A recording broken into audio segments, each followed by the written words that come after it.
bawa ke kanan oleh Masyumi juga nggak bisa, bawa ke kiri oleh PKI nggak bisa. Bangsa ini dari dulu di tengah-tengah, dan hari ini yang berbicara di tengah-tengah. Nahdlatul Ulama. Makanya berat jadi NU itu. Dari dulu dibully.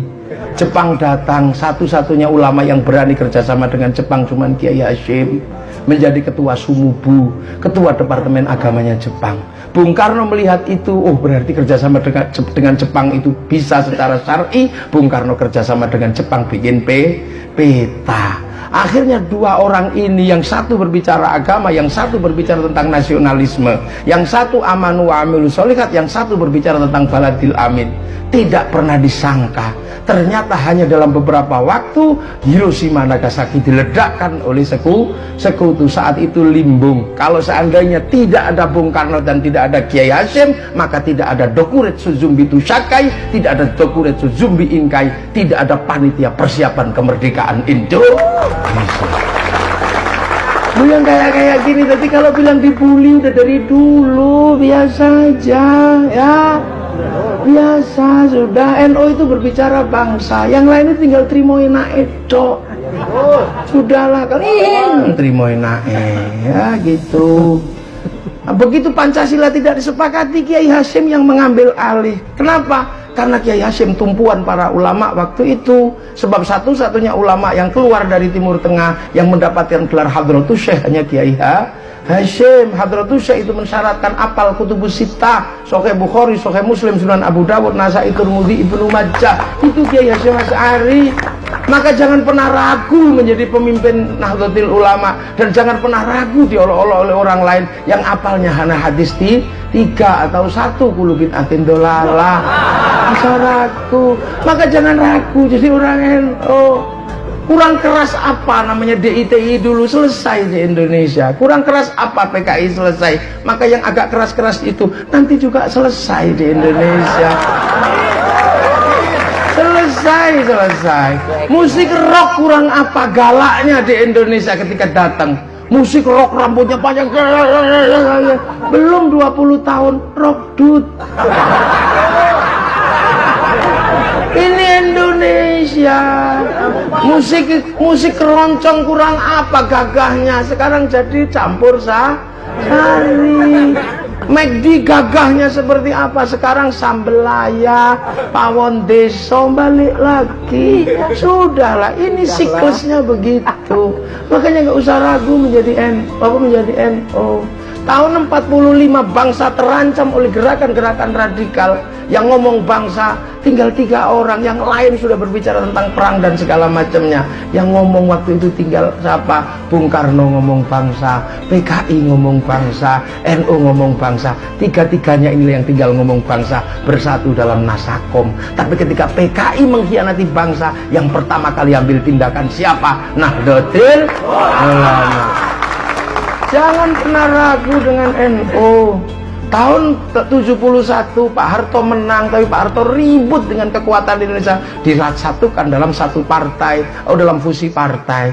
Pak Harto bikin Golkar, dan sisa-sisa PNI dibikinkan PDI, Partai Islam masuk P3, tapi P3 ributnya luar biasa karena bermusuhan dalam satu agama. NU sikut-sikutan, tapi semua selalu tergantung NU. Negara kalau ribut yang pertama kali diminta mereda pasti NU. Tapi ibaratnya NU seperti daun salam. Kalau masak sayur asam nggak pede kalau nggak ada daun salam, begitu selesai yang dibuang pertama kali daun salam. Tapi nggak usah dendam, ini politik. Karena kita kalau belum belajar kita pasti kalah. Makanya kemudian Pak Harto bikin apa? Bikin asas tunggal Pancasila. Kiai NU sudah marah di Jawa Timur, sudah pidato, kalau Anda ke Ka'bah mau apa? Mau tawaf, mau haji. Kalau ke Pohon Beringin mau apa? Sudah ada di sana. Sudah ada di sana. Tapi ketika Pak Harto bikin asas tunggal Pancasila, NU lihat Pancasila kebutuhan bangsa dan negara. Pancasila tidak boleh hilang dari bangsa dan negara karena dia pemersatu bangsa yang berbeda. Tapi urusan Pak Harto bagaimana? Gus Dur canggih waktu itu, bikin ukhuwah wataniyah basyariah Islamiyah. Pak Harto tambah nekat, ganti M. Yusuf dengan Beni Murdani Katolik. bikin CSIS bian kun harican silalahi. Tapi Gus Dur lihat ini bangsa harus tetap selamat. Tapi NU didorong dari belakang. Oleh siapa? Panglima DII TII Jateng DIY wilayah 7 namanya Abdullah Sungkar. Didorong agar NU juga berontak pada negara. Tapi NU ngerti, begitu situasi agak reda, bisa ukhuwah jalan, NU buang badan terima asas tunggal Pancasila. Maka Abdullah Sungkar kejelungup, dia lari ke Pakistan, masuk ke sekolahan Amerika namanya Akademi Militer Peshawar yang dipersiapkan untuk menghancurkan Uni Soviet di Pakistan.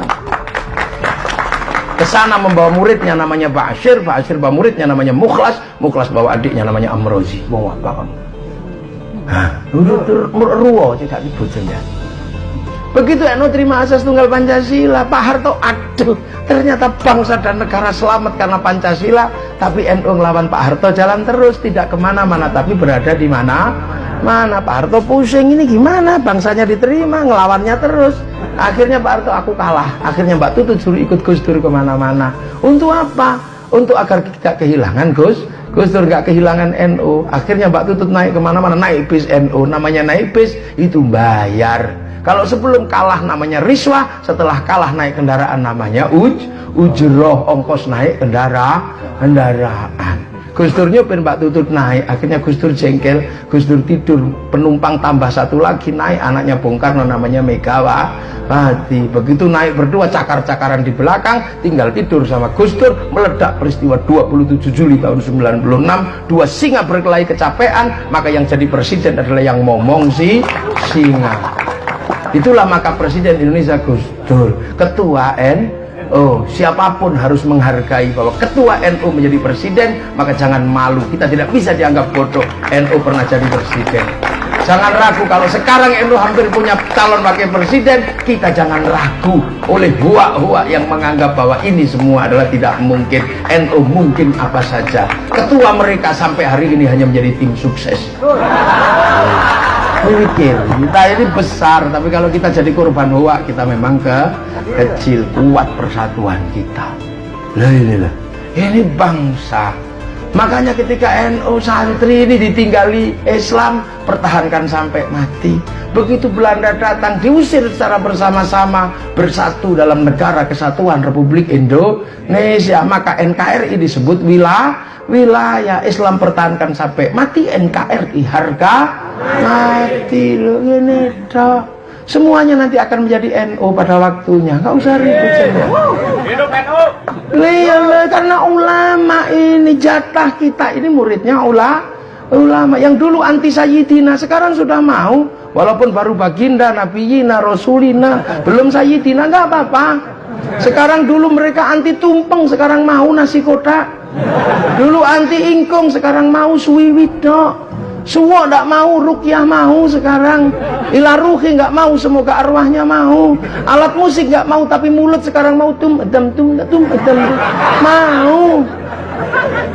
Semua mau. Makanya mereka biar nggak malu, mari kembali kepada Quran dan Sunnah. Kembalilah, karena kamu pernah pergi, aku belum pernah kemana-mana. Jadi kamu jangan ajak aku kembali. Kok gitu aja kok repot. Kayak ini biasa aja, kita ini muridnya ulama. Loh, makanya setelah kita ribut-ribut dengan segala macamnya, dunia sekarang waktunya membangun bangsa.